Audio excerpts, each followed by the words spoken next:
All right, y'all. If I gotta get up out of bed for this one, this better be a good one. Mostly, and I've been doing this, making videos about WWE and the wrestling game since 2010. When a phone call goes down to wake somebody up, to let somebody know that something's going down, I can remember being in bed, being asleep. I don't normally wake up for the sound of a text message, but the night that CM Punk walked out of WWE, the text that I got from Freaking I-88 was like the loudest ding of my whole life. And I was like, well, now my brain's just going a mile a minute trying to figure out what the hell's going down. Tonight, right before I was going to bed, I wake up, I go to work at 4 in the morning. I have to clock in on Wednesdays. As the ad changed, one of the hardest days of my work week. Just because of the fact that we got to start so early to get so much done so fast, to make sure when the doors open, all the prices are right. Mike called me. I'm going to Mike's house to go to a Blink-182 show in a few months. We've already worked out all the details pretty much, other than what we're going to do while we're there. The airline ticket and the concert tickets and all that have already been bought. I was like, man, he's either like canceling the trip or something big's going down. And he's just like, hey, I don't know what's going down, but something's going down. And the sale that I really wasn't 100% sure was going to happen is happening. And it's happening like now. Everybody's, seen the stories. I feel like it's only been 48 hours since Vince McMahon has said that he was coming back to WWE. The stock price just soared. I believe it's sitting at $90 a share right now. It's been at close to 100 before when the WWE Network was really kicking off. I believe in 2020 might have been its peak of its high spot that it's been. It's funny that when they launched the network back in like 2014 and the stock price went from like the teens to the 30s, that was like a huge deal. And now here we are on the verge of being at 100, and nuts. I sold some shares that I bought like a day ago or 2 days ago around like $85, $86, because I was like, there's no way in the world it's going to be able to keep going up. I got well worth the money that I paid for it. I remember the day that I bought it, I told Mike, Tommy, and Justin, and they laughed at me, and they were like, well, at least you're buying what you know you're buying. That was when I first really started getting into the market in 2020, buying a lot of things. But, man, Vince sells to the Saudi investment group. I don't think this is the same Saudi investment group that bought UFC. But the one thing that you can think about that is the fact that I don't think much is going to change in WWE. I know Stephanie turned in her resignation. I know that when I was thinking that big news was coming, when like Brian Alvarez was saying that something was coming, he didn't know what it was, but it was going to be big. Was thinking that maybe Triple H was going to turn in his letter of resignation. Maybe just go home, be a family man for a while before down the road launching something of his own. My guess now is that Nick Khan, the CEO, will take his buyout from the sale, and he'll leave. Vince will become like the head guy of the company. He will run the day-to-day to make sure that the company makes money. That'll be kind of like a job for him. A lot like when you look at UFC, Dana White went from being like the main guy, now he's, I don't know if they call him the president or what they call him, but he's still around. He's still the guy. He's still a big part of UFC, pointing them in the direction they need to go to. Triple H will probably still be there, be in charge of the day-to-day on-scene kind of things, be in charge of, making sure that Shawn Michaels runs NXT, make sure that, they're writing a good show. They're going in the right direction. They're signing the right people to make tomorrow as good as today. Because it's crazy. I mean, a lot of times when wrestlers get signed to WWE, um, they probably signed like a week or two ago, but like people were signing contracts, and there was stories about people being interested in people. There's a story going around that they wanted to sign Tama Tonga. You know, if your company, well, then again, like if I remember right, like WCW in its dying days was trying to sign Sabu from ECW. So, I mean, I guess they'd still be signing people, but, your company's up for a big sale, and you're trying to sign a deal to put more money on the books.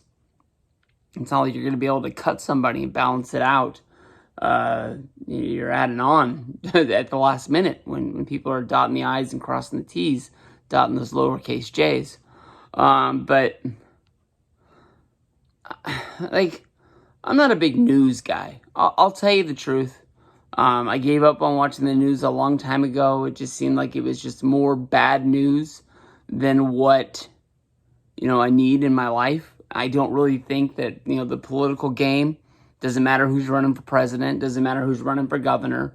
Nobody's thinking about me. I don't think that they care whether if I pay my mortgage and then lose my house. I don't think that they want me to pay my taxes. I don't think they care about really anything else that goes on in my life. They're not coming down here if I lose my job tomorrow, being like, "Hey, Steve, what can we do to help?" That's just the way I think it goes. It's not hard to know that the things that goes on, Saudi Arabia, Middle East, things like that. I'm glad that I live here and I don't live there for a reason. Here you have freedom. You can do what you want to do for the most part. There's freedom of speech. Over there, I mean, like, you say the wrong thing, flat out, they just kill you. They don't have a second thought about it. So, I mean, like, I'm not going to act like these are good people that are buying WWE. I don't think that they're going to be like coming here and like running a house show in Sacramento, California. I don't think that they're going to be running a Monday Night Raw. If I was a wrestler that worked for WWE, I don't think I would be scared of losing my life or anything like that. But I mean, it's weird shit to say that you work for somebody like that. And there's a lot of people that, we have elections and people like to run their mouth on Twitter, basically being like, "Hey, if this guy gets elected, I'm not going to live in the United States anymore." They never fucking leave because it's the United States. There's a lot of people out there that have said negative things about Saudi Arabia. You got to wonder, what's going on with Sami Zayn. If Sami Zayn's going to take a hard stance on this and say that he can't work there anymore and maybe go work for AEW or something like that. That's one thing that just came into my mind. I didn't really put any thought into that. He's the guy that doesn't go work the shows when they go overseas. Daniel Bryan's already gone. He didn't go on those overseas trips.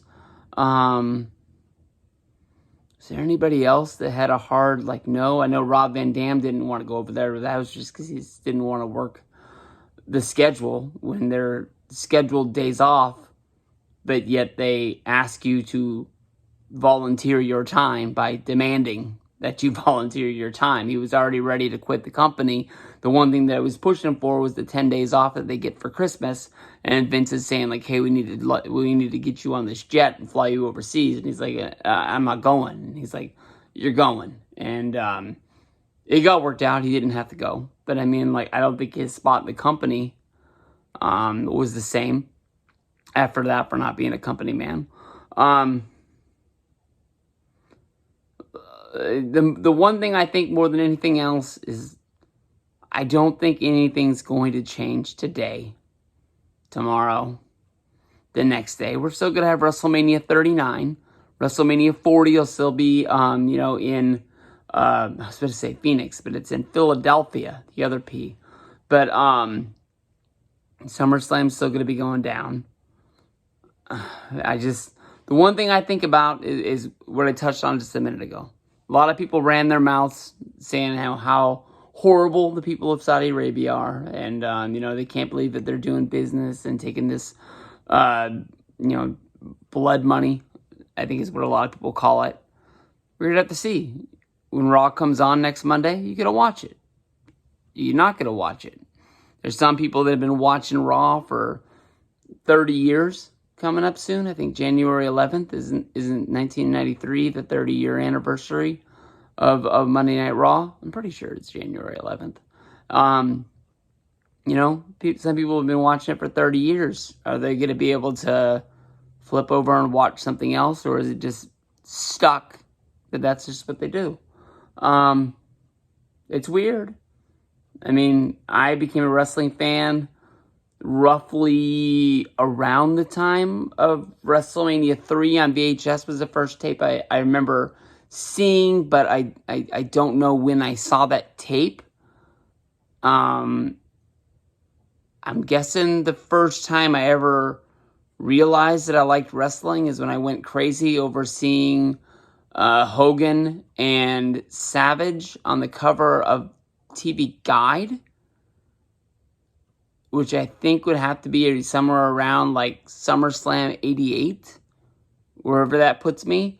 You know, and then like my golden time of wrestling that I can like turn on anything and just like love it is like 90, 91. That was a fucking long time ago, man, and I'm still doing this shit. But I don't think this makes WWE any better. I don't think it makes WWE any worse. I just think for now it's just going to be the same old shit. And we're just going to have to see where we go from there. So, there we go. Peace out, guys.